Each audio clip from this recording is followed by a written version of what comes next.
Welcome to Diecast Restos. I'm Jason, and this week's project is a sort of Restomod of this Tomica F43 Porsche 936 Turbo. These models were made in Japan for the Foreign Tomica line between 1978 and 1980.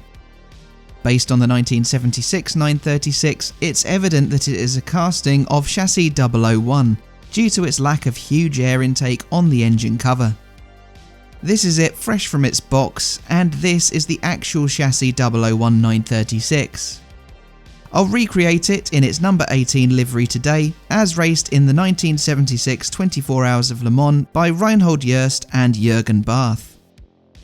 Le Mans Decals provided the decals, and Creative 164 the 5-spoke centre-lock wheels.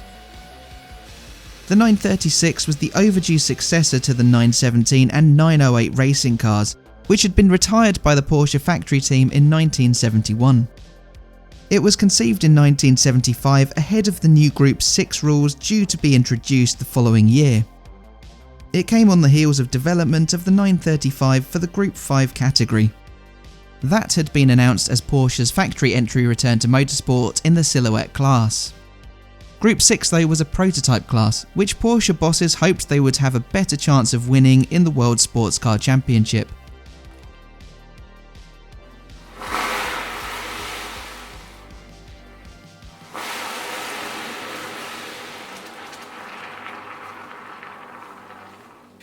The 936 was hastily developed almost completely without wind tunnel testing.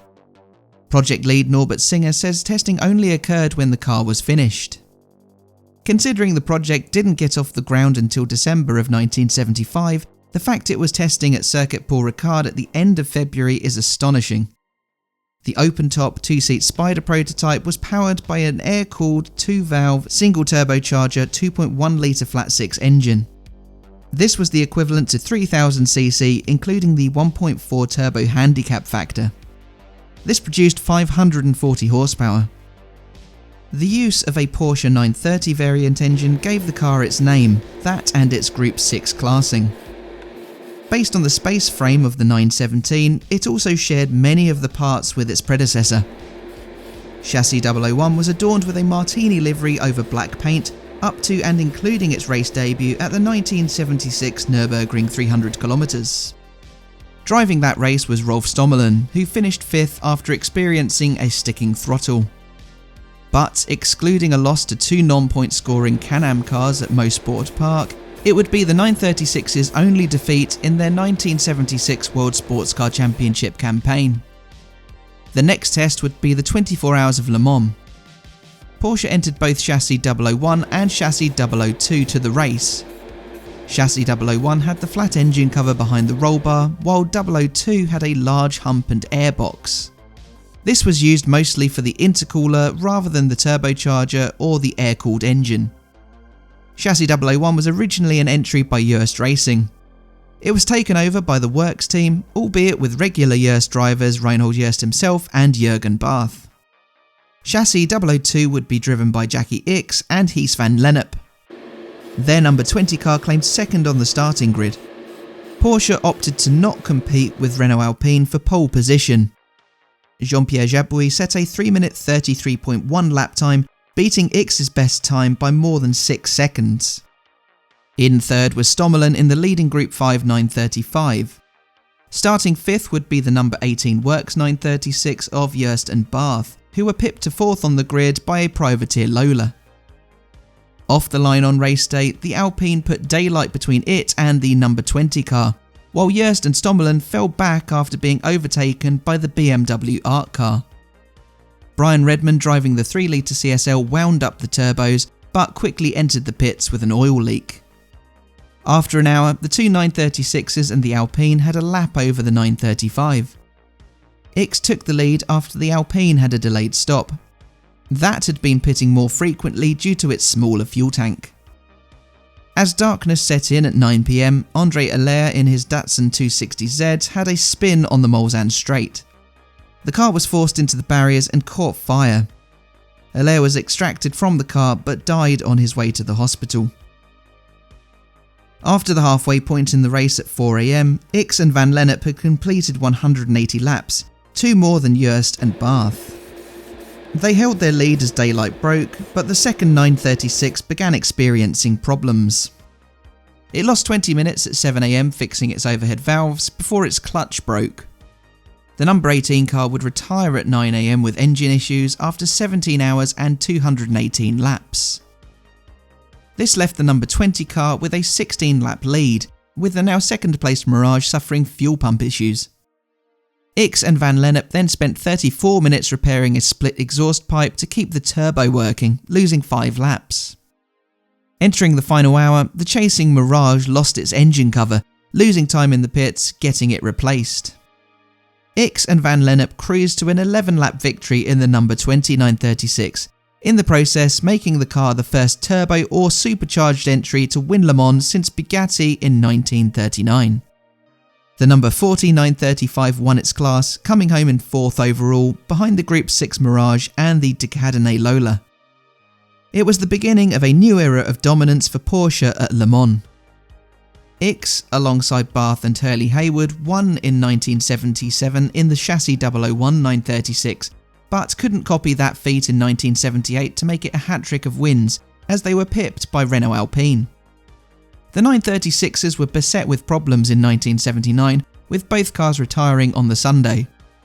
Porsche pulled out of Group 6 for 1980, but in 1981, with the company planning on only entering modified 924s, new CEO Peter Schultz demanded Porsche either enter a car capable of winning or not at all.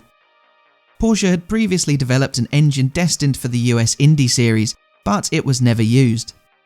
This unit, which could produce 900 horsepower, had its power decreased to 640 horsepower, and a 4 rather than 5-speed gearbox was mated to the 2.65 litre engine. 936s were pulled out of the museum in Stuttgart and were redesigned. Jacky Ickx would come out of retirement for the race and would drive alongside Derek Bell. In the sister car was Jochen Mass, Hurley Haywood and Vern Schuppan. They finished 12th overall, but second in class to Bell and Ickx, who achieved his 3rd Le Mans victory. It was also Chassis 003 that won, meaning each of the 3 original 936 chassis took a victory at Circuit de la Sarthe. It was a fitting way to sign off the 936 project and also to Group 6 racing. What was to come in 1982 in the new Group C category I will dive into on another day.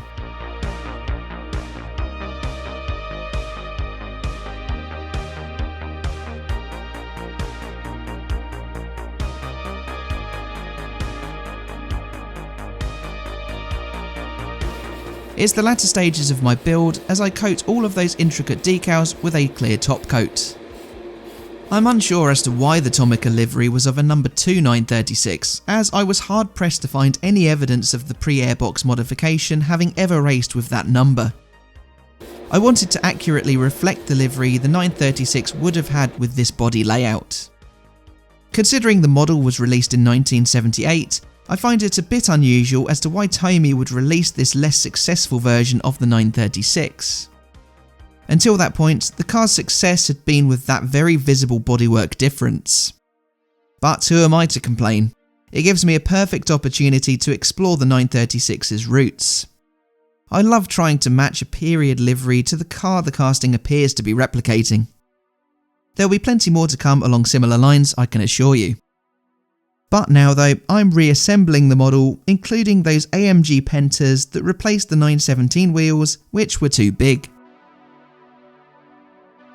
Here was how my Tomica Porsche 936 looked at the top of this video. The stickers were peeling away, the bodywork was really rather rough, and the plastic rear wing had yellowed. I set out to restore this model and give it a period correct livery in place of the design it originally came with. That gave me a prime opportunity to tell you about the real race car. I also replaced the small wheels with some more realistic 5 spokes. And here's how it has transformed. I got this cracking set of Martini decals from Le Mans Decals. I think they look the business. The Tomica's original livery was a decent reflection of that seen on the real racer, but this set tells the story of Chassis 001, bridesmaid in its first Le Mans outing, but the bride in 1977 with some modifications. I had to lose the shell wording beneath the taillights as there was just no room for them to adhere, and the 917 wheels I'd intended to use were just too big for the casting. I didn't want to modify the body to accept them, so these AMG Pentas from Creative 164 are more than able deputies. As usual with these race car builds, there's some actual race footage in the video outro with this model alongside some of my other recent Martini makeovers. Let me know your thoughts on this and leave a like if you enjoyed it, but all that leaves me to say is thanks for watching and I'll see you again for the next one. Bye for now.